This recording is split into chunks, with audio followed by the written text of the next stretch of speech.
오늘 말씀을 보면 바리새인 중이었던 한 율법사가 예수님께 나와 질문하는 내용으로 시작이 되어집니다.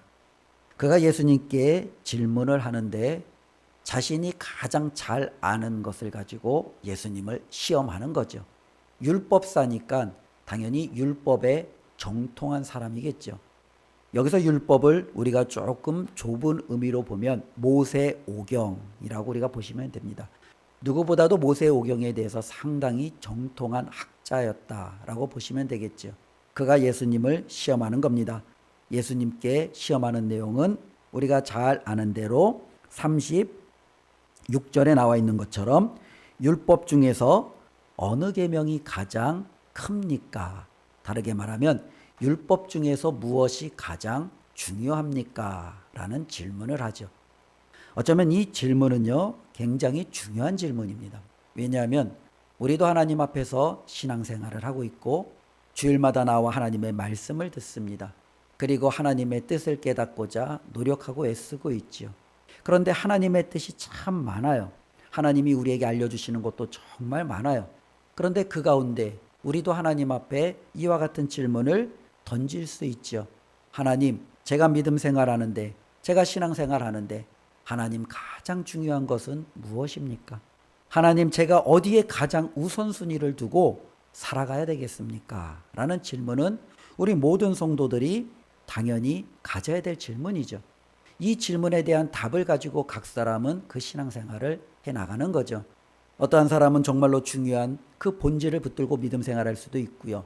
어떠한 사람은 이 본질을 찾지 못해 격가지를 붙들고 내가 믿음 생활 잘한다라고 착각하며 신앙생활할 수도 있겠지요. 그러니 우리에게도 이 질문은 너무나도 중요한 질문입니다. 2025년도 연초에 우리가 다시 한번 이 질문을 우리 자신에게 던져보았으면 좋겠습니다. 하나님, 하나님께서 이 귀한 말씀을 날마다 매주마다 저에게 주시는데 저는 이 말씀을 통해서 무엇을 가장 먼저 붙들어야 되겠습니까? 하나님이 정말로 저에게 다른 것보다도 가장 우선순위로 주시는 정말로 하나님의 뜻은 무엇입니까? 라는 질문이 우리의 질문이 되어야 되겠죠. 특별히 이 율법사는요, 바리새인이었고요. 이 바리새인들이 중요하게 여기는 것이 있었습니다. 이때 당시에 바리새인은요, 하나님을 누구보다도 잘 믿었던 사람, 누구보다도 종교적인 열심과 헌신이 컸던 사람. 그래서 많은 일반 대중들이 이 바리새인들을 향하여는 우러러 봤던 대상들이었습니다. 야, 저들은 우리와 좀 달라. 우리보다 믿음이 훨씬 더 뛰어나고 정말로 하나님 앞에 충성을 다했던 사람들이야 라는 부분이겠죠. 오늘날의 바리새인을 만일 우리가 좀 쉽게 이해하기 위해서 구별을 짓는다면 어느 정도 되는 사람들이겠습니까? 아마 교회의 항존직 정도가 되겠죠. 목사와 장로들 혹은 권사들이 어쩌면은 많은 일반 성도들이 볼 때는 야, 장로님, 권사님, 목사님이라면 우리하고는 좀 다르지. 저분들은 다른 믿음이 있고 성경적인 지식도 또 하나님의 말씀을 지켜 행하는 삶도 우리하고는 달라. 우리하고는 근본적으로 차이가 있어 라고 생각이 된다면 우리도 그와 같은 위치 속에서 바라볼 수 있는 거죠. 바로 이 바리새인들이 중요하게 여겼던 것은 무엇입니까? 우리 누가복음 18장 11절 12절에 보면 바리새인이 하나님 앞에 나가 기도했던 내용입니다. 우리 한번 함께 읽어보겠습니다. 바리새인은 서서 따로 기도하여 이르되 하나님이여, 나는 다른 사람들 곧 토색, 불의, 간음을 하는 자들과 같지 아니하고 이 세리와도 같지 아니함을 감사하나이다. 나는 일에 2번씩 금식하고 또 소득의 11조를 드리나이다. 이게 바로 바리새인이 하나님 앞에 나아가 드렸던 기도예요. 그럼 바리새인은 하나님 앞에 나아가서 자신의 삶이 이렇습니다라고 많은 내용을 가지고 담았는데 그것을 한마디로 이 바리새인이 정말로 강조하는 것은 무엇입니까?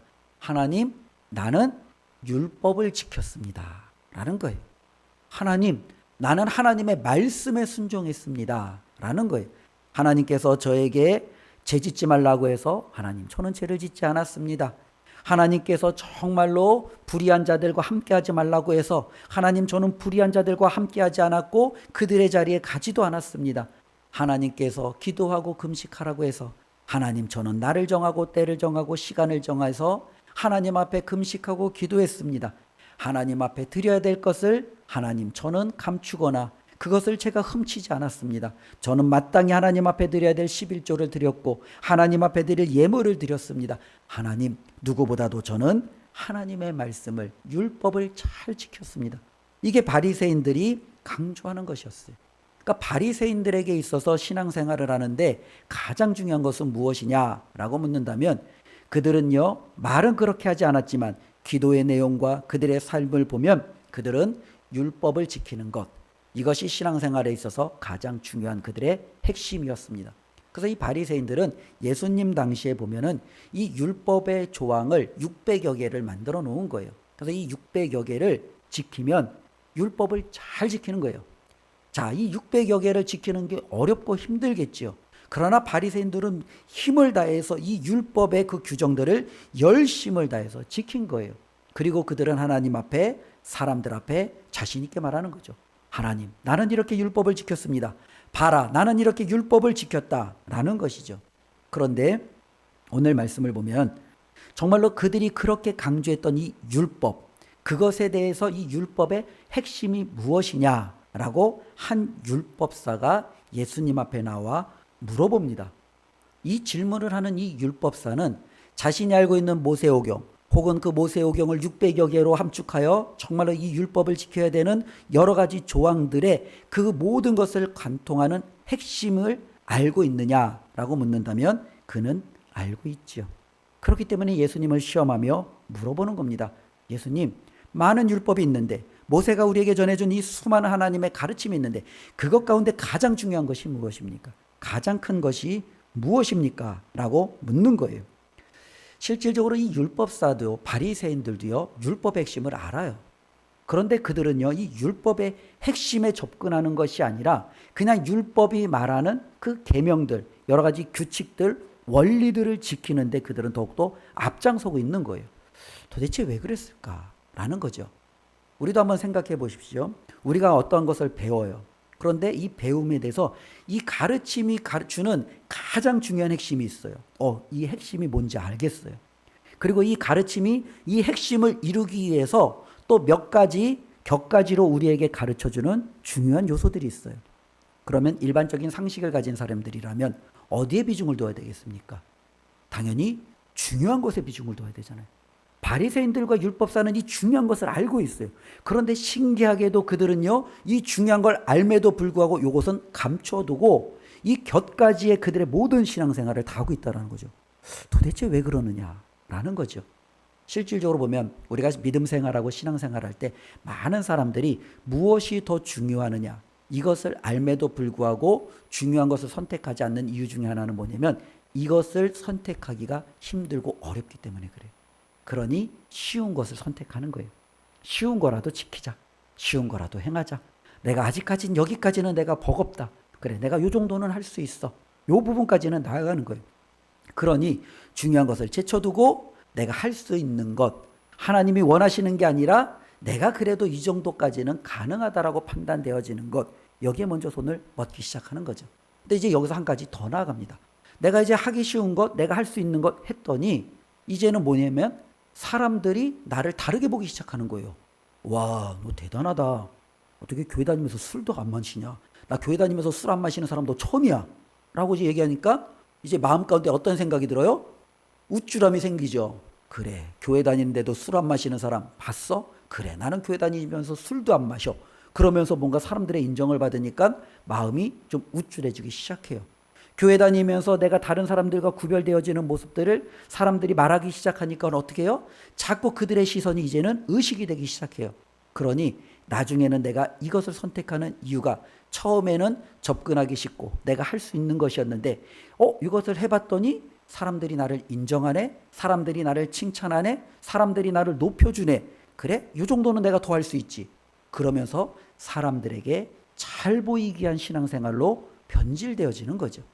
바리새인들의 시작이 여기에 있다라는 거예요. 처음에 그들도 핵심을 알지만 이것을 내가 바로 지키기 너무 버거우니 할 수 있는 것을 하자. 그래서 쉬운 것을 선택했고 쉬운 것을 내가 한번 해봤더니 사람들이 나를 높여주더라. 사람들이 나를 정말로 높은 자리로 자꾸 이끌어가더라. 그래? 이것이 좋고 이것이 기뻐서 사람들의 칭찬, 사람들의 인정을 더 받고자 이제는 내가 할 수 있는 여러 가지 것들을 계속적으로 행하며 가장 중요한 것을 뒤로 놔버리는 거죠. 오늘 예수님께서는요, 그 부분에 대해서 다시 한번 이 율법사에게 또 바리새인이었던 그에게 분명하게 율법이 가장 중요하게 여기고 있는 것이 무엇인지를 저와 여러분들에게 말씀해 주고 있습니다. 하나님께서 율법을 주셨어요. 그 율법을 주신 이유가 있잖아요. 우리가 대한민국에는요, 법이 있어요. 그러니까 이 대한민국에 법이 존재하는 목적을 놓치는 경우가 종종 있다라는 거예요. 왜 법이 있느냐? 이 법은 지키라고 있느냐? 많은 사람들이 그래서 법을 지켜요. 그래서 이 법은 지키라고 있는 거라고 생각을 해요. 그러나 법이 존재하는 이유는 지키라고 있는 게 아니죠. 이 법이 존재하는 이유는 뭐예요? 그 나라의 백성을 조금 더 인간답게 행복하게 저와 여러분들이 살아갈 수 있는 최소한의 안전장치를 마련하는 거예요. 그런데 이 최소한의 행복과 질서 유지와 사회 유지를 위해서 우리는 그 법을 지키는 거죠. 그러니까 법의 취지는 어쩌면 많은 사람들을 좀 더 유익하고 때로는 그들을 행복하고 그들에게 선한 영향력을 끼치는 것이죠. 하나님께서 율법을 주신 이유도 그와 같다라는 거예요. 왜 율법을 주었느냐? 지키라고 주었다. 바리새인들은 나중에 그렇게 생각한다는 거예요. 하나님이 그럼 왜 율법을 지키라고 주셨느냐? 가장 근본적인 것을 놓치고 있다는 거예요. 하나님이 율법을 주신 이유는 예수님이 말씀하는 것처럼 하나님을 어떻게 사랑하는지 그리고 이웃을 어떻게 사랑하는지 이 율법이 담아주고 있는 거예요. 그래서 우리가 이 율법을 통해서 하나님에 대한 사랑, 이웃에 대한 사랑을 배워나가고 알아나가고 더욱더 깊이 우리가 풍성히 담아내는 것. 이게 바로 율법을 주신 목적이라는 거죠. 그런데 바리새인들은요, 이 율법을 주신 이유를요, 이제는요, 왜곡해서 율법을 지키면 마치 그들이 하나님의 자녀인 것처럼, 하나님의 백성인 것처럼, 그들이 정말로 하나님이 기뻐하시는 삶을 잘 살아내는 것처럼 그들이 그렇게 이 율법을 바꾸어 이제는 오용하기 시작했다라는 겁니다. 그래서 유대인들에게 물어보죠. 누가 하나님의 자녀입니까? 누가 하나님이 기뻐하시는 사람입니까? 라고 물어본다면 그들은 이렇게 정말로 답할 수 있겠죠. 할례를 받아야 합니다. 그렇죠? 그들은 이렇게 답할 수 있겠죠. 부정한 음식을 먹어서는 안 됩니다. 그들은 이렇게 답하겠죠. 안식일을 하나님 앞에서 거룩하게 지켜야 됩니다. 그들은 이렇게 답하겠죠. 죄가 있으면 하나님 앞에 나아가 제사하며 죄 용서를 받아야 됩니다. 그들은 이렇게 답하는 거죠. 즉 그들에게 있어서 하나님의 자녀가 되는 하나님이 기뻐하시는 여러 가지 정말로 구분점은 할례 받았냐, 부정한 음식은 먹느냐, 너가 정말로 살아가는 데 있어서 안식일은 잘 구별하여 지키냐, 하나님의 것을 도둑질하지 아니하고 하나님 앞에 드리냐, 이와 같은 것을 통해서 그가 참된 신앙을 하고 있는지 아닌지를 평가하고 있다는 거예요. 오늘날도 마찬가지예요. 오늘날도 진정한 그리스도인을 평가하는 기준을 저와 여러분들은 어떤 기준을 가지고 그들에게 질문하고 있습니까? 교회에 출석하니? 예배에 빠지지는 않니? 하나님 앞에 드릴 헌금은 드리고 있니? 교회에서 요구하는 봉사와 직분은 감당하고 있니? 너 기도 생활은 좀 잘하고 있니? 우리가 정말로 진정한 성도를 구별하는 기준도 만일 이와 같다면 유대인들 바리새인들이 행하는 진정한 하나님의 자녀에 대한 그 기준하고 전혀 다를 게 없는 거예요. 안식일을 지키니? 너 주일을 지키니? 너 하나님의 것을 도적질하지 않니? 너 헌금은 제대로 하고 있니? 너 정말로 하나님 앞에 시간을 거룩하여 드리니? 너 하나님 앞에 너의 것을 가지고 거룩한 시간을 하나님 앞에 떼어서 나아가니? 어쩌면은 그들은 할례를 받았니? 너는 세례를 받았니? 이와 같은 것을 우리가 바꿔 간다면 도대체 이 유대인들을 정말로 대표하는 이 바리새인들과 때로는 그리스도인이라고 하는 우리에게 차이가 도대체 어떤 차이가 있느냐라는 거예요. 차이가 거의 나타나지 않아요.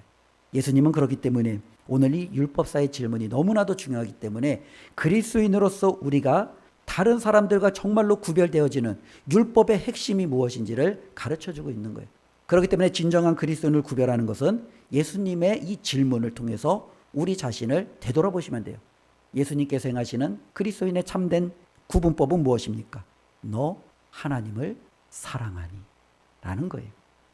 우리 스스로에게 질문하는 거예요. 나는 하나님을 사랑하는가? 저와 여러분들이 하나님이라는 이름을 들을 때, 하나님을 떠오를 때 내 마음이 하나님을 사랑한다. 내 마음이 하나님을 향하였다. 정말로 그것이 있느냐? 이것이 중요해요. 그런데 예수님은 한 가지 더 질문하십니다. 너 이웃을 사랑하니? 너 하나님을 사랑하니? 너 이웃을 사랑하니? 여기서 이웃은 우리가 물리적인 옆집의 사람 이웃이 아니에요. 선한 사마리아 비유인처럼 어쩌면 이 강도 만난 자에게는 사마리아인이 이웃이었어요. 그러니 저와 여러분들에게 이웃은요, 모든 사람이에요. 유대인들에게 사마리아인은 결코 이웃이 될 수 없는 사람이에요. 그는 이방인이에요. 그는 정말로 하나님 앞에 버림받은 저주받은 백성이에요. 그러나 예수님에게는요, 그는 강도 만난 자에게 이웃이었어요. 즉 나에게 원수와 같은, 어쩌면 나에게 정말로 별 볼 일 없는 그 사람을 사랑하니? 라고 주님이 물으실 때 내가 하나님을 사랑합니다. 주님, 저는 제 그 이웃을 사랑합니다. 라고 말할 수 있다면 저와 여러분들은 지금 신앙생활을 잘하고 있는 거예요. 하나님이 기뻐하시는 삶을 향하여 잘 달려가고 있는 거예요. 그런데 문제는 내가 다른 종교적인 많은 것들은 다 하고 있는데 하나님 사랑까지도 내가 가능한 것 같은데 이웃 사랑에서 막혔다면 저와 여러분들의 신앙은요, 지금 무언가 잘못되어 있다라는 거예요. 무언가 틀려 있다라는 거예요. 그러니 저와 여러분들의 그 신앙이 다시 한번 바뀌어져야 되는 거죠. 하나님께서 저에게 주시는 가장 중요한 것을 놔버리고 우리가 다른 것을 가지면 무슨 의미가 있습니까? 우리가 공부하는 자녀들을 보면 동일해요. 어떤 자녀들은 보면은요, 수학 같은 것을 공부하면 이 수학을 처음 배우잖아요. 그럼 이 처음 배운 것의 핵심 원리들을 파악을 해요. 그리고 이 핵심 원리를 파악하기 위해서 주어지는 공식을 철저하게 외워요. 그리고 나서 이제는 쉬운 문제에서부터 조금 더 어려운 문제, 또 깊은 문제 하나씩 만들어가요.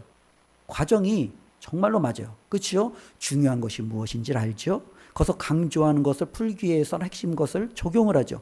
그런데 어떤 친구들은요, 수업을 듣고 문제만 주구장창 풀어요. 그냥 문제만 풀어요. 그래서 비슷한 문제가 나오면은 맞는데 문제가 조금만 꼬여버리면은 막혀버리는 거예요. 왜요? 핵심적인 원리를 모르니까, 때로는 정말로 외워야 될 가장 기본적인 공식을 모르니까 막혀버리는 거예요. 풀고 싶어도 풀 수가 없는 거예요. 답답하죠. 나 이거 아는데, 나 이거 정말로 풀어봤는데, 근데 더 이상 나아가지가 않는 거예요. 우리의 신앙생활도 그럴 수 있다라는 거예요. 가장 중요한 것을 놓쳐버리면, 하나님께서 주시는 가장 핵심적인 것을 우리가 기억하지 못하면 우리의 신앙은 더 이상 전진하지 못하는 거죠. 사도들은요, 누구보다도 이것을 잘 알았어요. 사도들이 정말로 많은 예수님의 가르침을 우리에게 전수해 주었잖아요. 그런데 그들은요, 결코 핵심을 놓치지 않았어요. 그들은 끊임없이 그 핵심 가운데 그리스도인으로서 우리가 가져야 될 삶의 중요한 것을 언제나 가르쳐 주었어요. 사도 바울은요, 고린도전서 13장에서 다음과 같이 우리에게 말씀을 전해 주었죠. 우리 고린도전서 13장 1절부터 3절까지 다 같이 함께 읽어보겠습니다.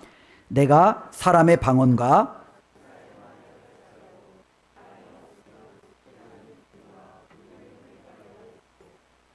예언하는 능력이 있어 모든 비밀과 모든 지식을 알고 또 산을 옮길 만한 모든 믿음이 있을지라도 사랑이 없으면 내가 아무것도 아니요 내가 내게 있는 모든 것으로 구제하고 또 내 몸을 불사르게 내어줄지라도 사랑이 없으면 내게 아무 유익이 없느니라. 어떠한 사람은 방언을 기가 막히게 해요. 천사의 말을 해요. 그 사람이 말을 했다 하면 많은 사람들이 감동을 받아요. 그 사람이 설교를 했다면 많은 사람들이 회개하고 돌아서요. 그 사람이 말씀을 전했다면 많은 사람들의 삶의 변화가 일어나요. 엄청난 능력이죠. 어떤 사람은요, 예언하는 능력이 있대요. 다른 사람들의 앞날을 봐줘요. 그들에 대해서 정말로 그 앞길을 갈 수 있도록 잘 이끌어가요. 어떤 사람은요, 모든 비밀과 모든 지식을 한대요. 하나님의 말씀을 깨닫는 거예요. 하나님의 말씀에 대한 철저한, 어쩌면 그 지식과 적용과 그 모든 것을 행하는 데서 막힘이 없어요. 얼마나 뛰어나요. 어떤 사람은요, 믿음이 있어요. 근데 그 믿음이 어떤 믿음이에요? 산을 옮길 만한 믿음이에요. 근데 바울이 뭐라고 말합니까? 사랑이 없으면 그 방언이, 그 설교가, 그 천사의 말이, 때로는 그 믿음이, 때로는 그 예언의 능력이 무슨 소용이냐라는 거예요. 사랑이 없으면 아무것도 아니라는 거예요. 많은 그리스도인들이 여기에서 정말로 우리가 실수한다는 거죠.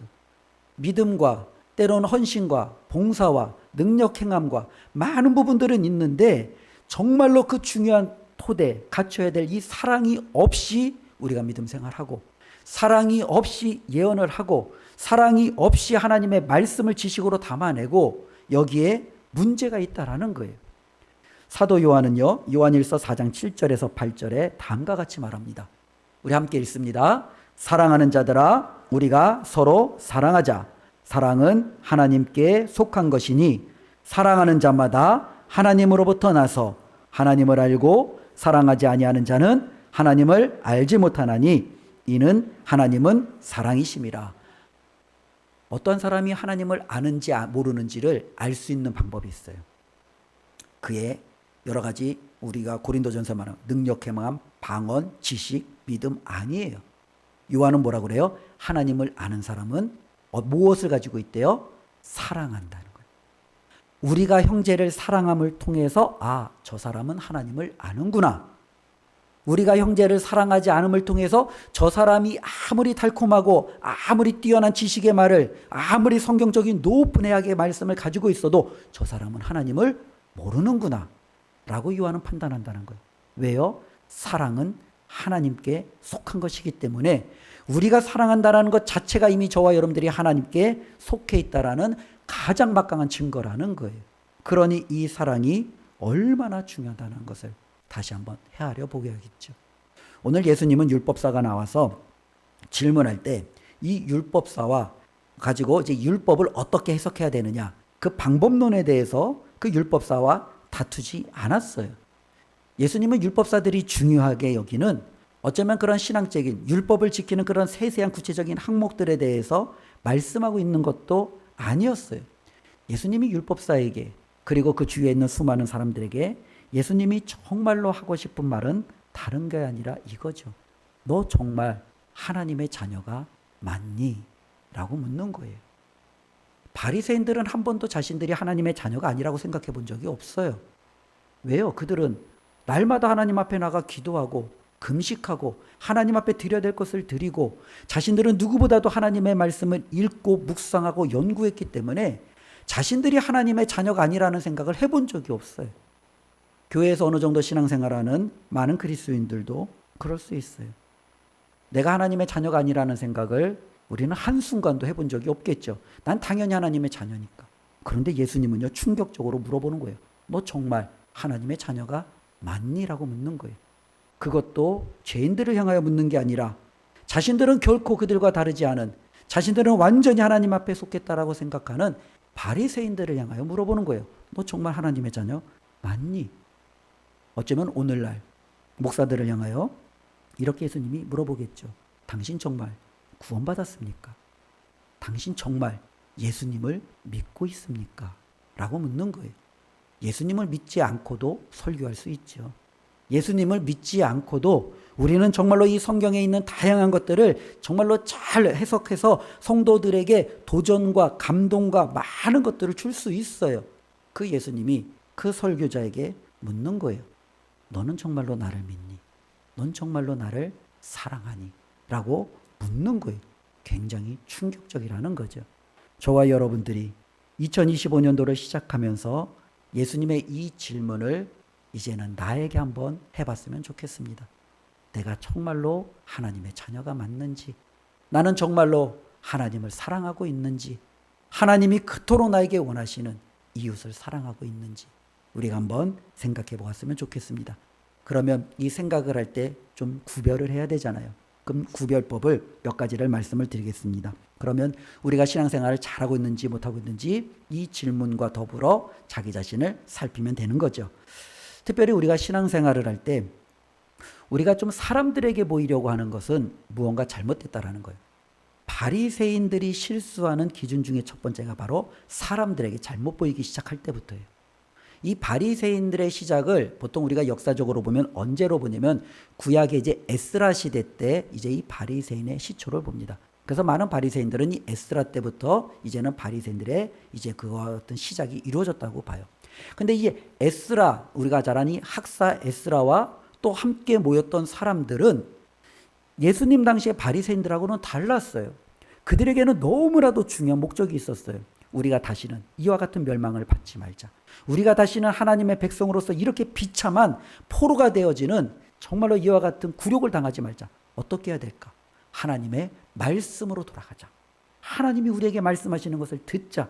그들은 오직 그래서 이 말씀을 연구하고 말씀을 그들은 향하여 최선을 다했다라는 거예요. 그런데 그들이 처음을 가졌던 모습은 뭐예요? 어떻게 해서든지 하나님의 마음에 들려고, 어떻게든지 하나님의 뜻을 알아내려고, 그래서 하나님 앞에 내가 인정받기 위해서 그들은 그렇게 신앙생활을 시작했어요. 그런데 시간이 지나면서 그들이 그렇게 보였던 모습이 사람들이 칭찬하고 사람들이 인정하니까 그들도 모르게 이제는 하나님을 향한 시선이 사람들에게로 돌아가는 거예요. 내가 지난번에 금식했더니 야, 사람들이 나를 좀 뭔가 대단하다고 생각하는 것 같아. 한 번 더 금식해야지. 이제는 하나님 앞에 내 죄악에 대한 탄식하는 금식이 아니라 금식을 함으로 내 위치를 높이고 사람들에게 내 신앙을 드러내 보이는 이와 같은 위선이 그들 가운데 자리 잡기 시작하는 거죠. 우리의 신앙도 그렇습니다. 우리가 주일 성수하는 이유가 무엇입니까? 목사님에게 잘 보이려는 것, 때로는 내가 중직이니까 안 하면 다른 사람들이 야, 그 직분 달고 너 그 신앙생활 그게 뭐냐? 이러한 말을 들으려고? 아니죠.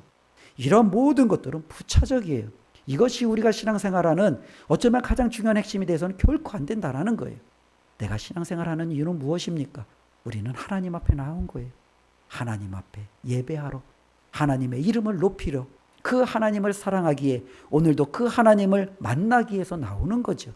우리의 신앙이 만일 하나님을 향한 그 시선이 아니라 자꾸 주변 사람들을 향한 시선으로 나도 모르게 바뀌어져 있다면 우리의 신앙을 다시 한번 우리가 살펴야 돼요. 내가 지금 잘못된 길로 가고 있구나. 내가 지금 잠깐 하나님이 원하시는 길에서 벗어나고 있구나 라는 것을 살펴보셔야 됩니다. 두 번째는요, 우리가 신앙생활을 할 때 많은 사람들을 향하여 자꾸 비판하고 배타적으로 그들을 쳐내려고 하면 내 신앙생활이 지금 잘못하고 있다는 거예요. 바리새인들은요, 처음에 자기 자신을 어떻게든지 정결하게 하나님 앞에 드리려고 했어요. 좋은 모습이에요. 그런데 이것이 이제는 나는 자꾸 하나님 앞에 드리려고 하는데 내 주위에 보니 나를 자꾸 해방하는 사람들이 있어. 그러니까 뭐야? 나는 하나님 앞에 정말로 술은 입에도 대지 않을 거야 라고 하는데 자꾸 내 주위에 와서 나에게 술 마시자고, 나에게 꼬드기고, 또 술 마시면서 나에게 정말로 여러 가지 많은 유혹을 준 사람도 있어요. 그러니까 어떻게 시작해요? 자꾸 쳐내기 시작하는 거예요. 정죄하기 시작하는 거예요.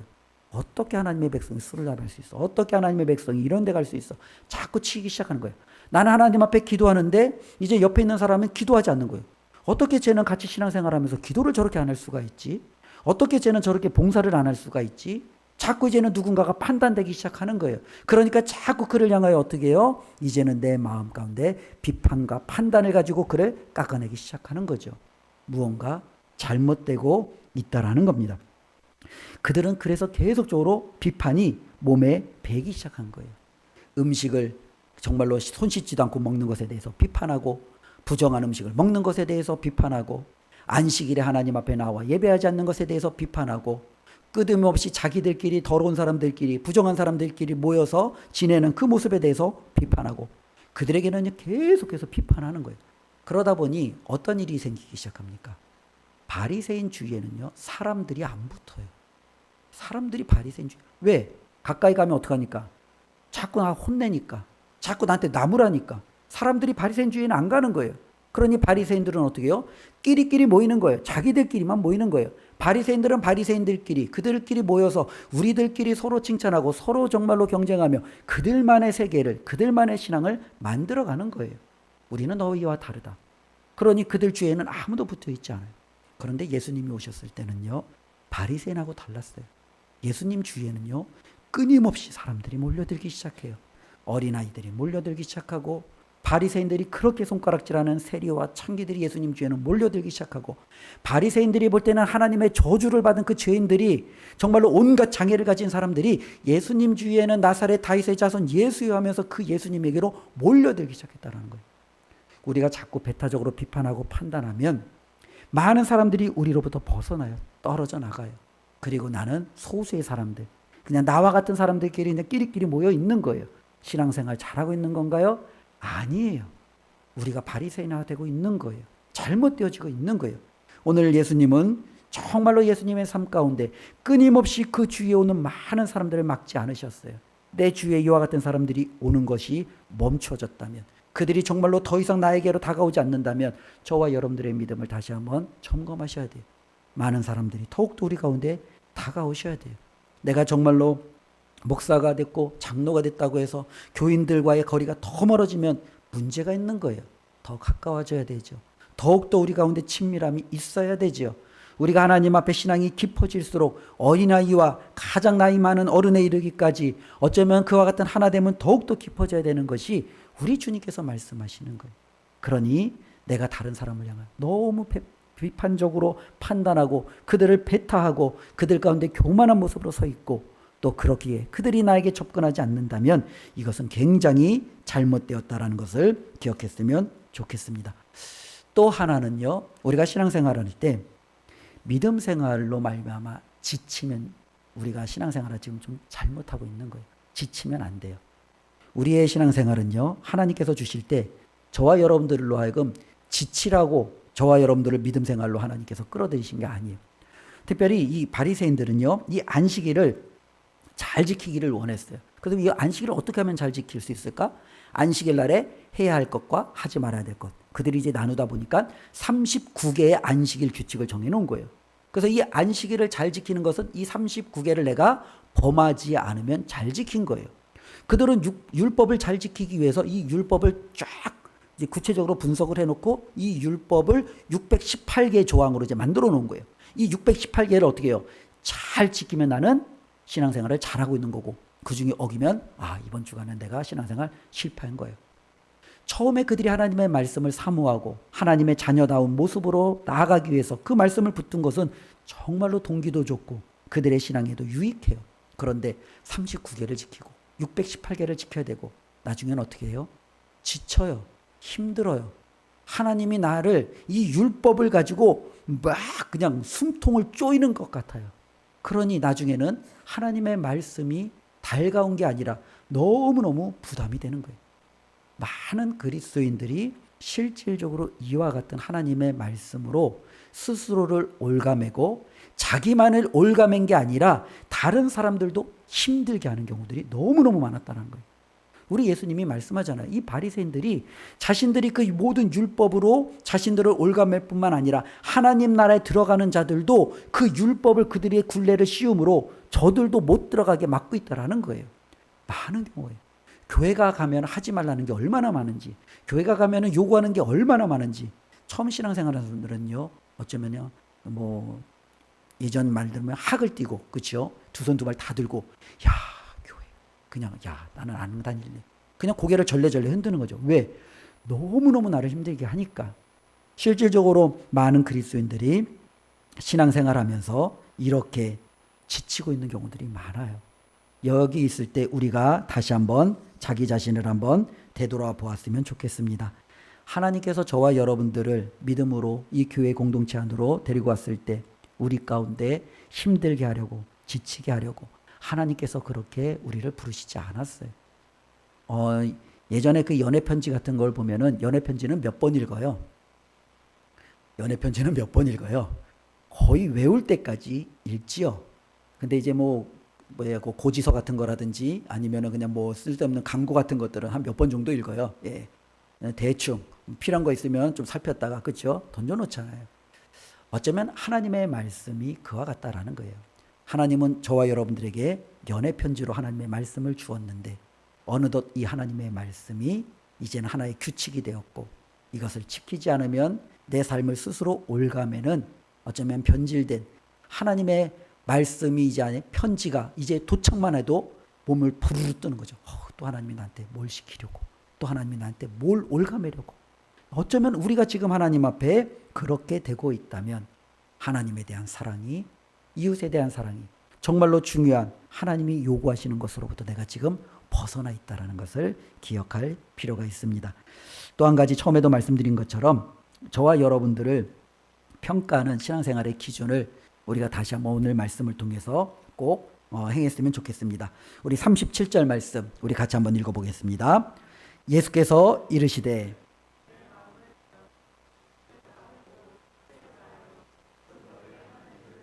계속해서 있습니다.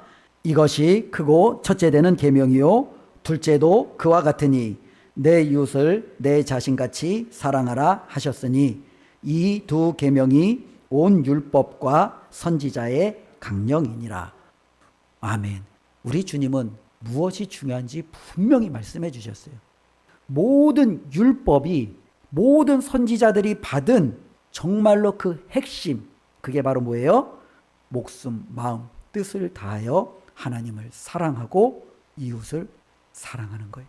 그러니 우리가 하나님 앞에 자기 자신을 평가하는 기준은 이거예요. 나는 지금 하나님을 사랑하고 있는가? 나는 지금 그 이웃을 품어주고 있는가? 이것이 고개가 끄덕여지면 신앙생활 잘 하시는 거예요. 그런데 여기에서 막히면 내가 다른 것을 잘하고 있어도 나에게 지금 문제가 있는 거예요. 내 이 문제를 해결하지 않으면 어려운 거예요. 이런 예를 한 책에서 들어주더라고요. 한 남자가 있어요. 그리고 여자를 만났어요. 그 여자를 첫눈에 반했고 이제 만남을 가져서 너무너무 사랑해서 교제하기를 시작했어요. 이 남자는 이 여자가 너무너무 사랑스럽고 너무너무 좋은 거예요. 만날 때마다 손꼽아내는 거예요. 헤어스타일을 어떻게 할까? 옷은 무엇을 입을까? 향수는 무엇을 뿌릴까? 오늘은 이 여인 앞에서 내가 어떤 재밌는 이야기를 해줄까? 막 고민하면서 이 여인을 만나는 거예요. 하루가 지나고 한 달이 지나고 6개월이 지나고 1년이 지나면서 이 남자에게는 큰 이제 뭐랄까요? 시련이 다가왔어요. 나 이거 지난번에 했던 머리 스타일인데, 나 이거 입었던 옷인데, 나 이제 더 이상 향수도 없는데, 나 이야기거리 다 떨어졌는데 어떡하지? 이제 그 여자친구를 만나야 되는데 자기가 준비가 안 됐는 거예요. 아직 머리도 준비가 안 됐고 옷도 준비가 안 됐고 이야기거리도 준비가 안 됐고 만남의 시간은 다가와요. 이 남자의 마음이 어떻겠어요? 행복하겠어요? 아니면은 불편하겠어요? 불편한 거예요. 우리의 신앙생활이 그와 같을 수 있다라는 거예요. 하나님을 만나서 너무 좋았던 그 감정이 우리의 신앙의 잘못된 이와 같은 의식들을 강조한 나머지 하나님을 만나는 것이 불편하기 시작했다라는 거예요. 하나님을 만나는 것이 어렵기 시작했다라는 거예요. 돈이 없어서 하나님을 못 만난다고 생각하는 거예요. 내가 하나님 앞에 헌신하지 못해서 하나님을 못 만난다고 생각하는 거예요. 내가 아직 하나님 앞에 정결하게 준비되지 못해서 하나님을 못 만난다고 생각하는 거예요. 잘못됐죠. 하나님은 그 모든 것에서도 우리를 만나시기를 원하는데 자꾸 우리가 하나님을 만나는 그와 같은 가장 중요한 그 핵심을 놓치고 있다는 것을 이해가 보여주고 있습니다. 우리가 하나님 앞에 나아갈 때 이와 같은 둘을 범하지 않았으면 좋겠습니다. 저와 여러분들이 누구보다도 하나님을 사랑하면 이웃을 사랑할 수밖에 없다라고 우리 예수님은 말씀해 주었습니다. 이것은 순서예요. 많은 교회 바깥에 있는 사람들은 순서가 바뀌어 있어요. 아내를 사랑하고 하나님을 사랑하고 자식을 사랑하고 하나님을 사랑하고 먼저 내가 옆에 있는 사람을 사랑하고 하나님을 사랑하고 이게 그들의 순서예요. 그러나 교회 안에서 순서는 아니에요. 진정한 사랑은 하나님을 사랑할 때 참으로 아내를 사랑할 수 있는 거예요. 하나님을 사랑할 때 원수도 사랑할 수 있는 거예요. 이것이 바로 하나님이 저와 여러분들에게 요구하시는 그리스도인의 참내 모습인 줄로 믿습니다. 올 한 해 이 중요한 하나님의 말씀을 간직하고 사랑하며 승리하시기를 주님의 이름으로 축원드립니다. 기도하겠습니다. 하나님 감사합니다. 하나님은 사랑이십니다. 그 사랑이신 하나님을 우리가 사랑하기를 원합니다. 하나님이 우리를 사랑하셨듯이 우리도 옆에 있는 사람을 사랑하기를 원합니다. 그리하여 주님 앞에 섰을 때 하나님, 제가 이렇게 많이 사랑했습니다. 자신 있게 고백하는 저희 모든 성도들 되게 하여 주시옵소서. 예수님의 이름으로 기도드립니다. 아멘.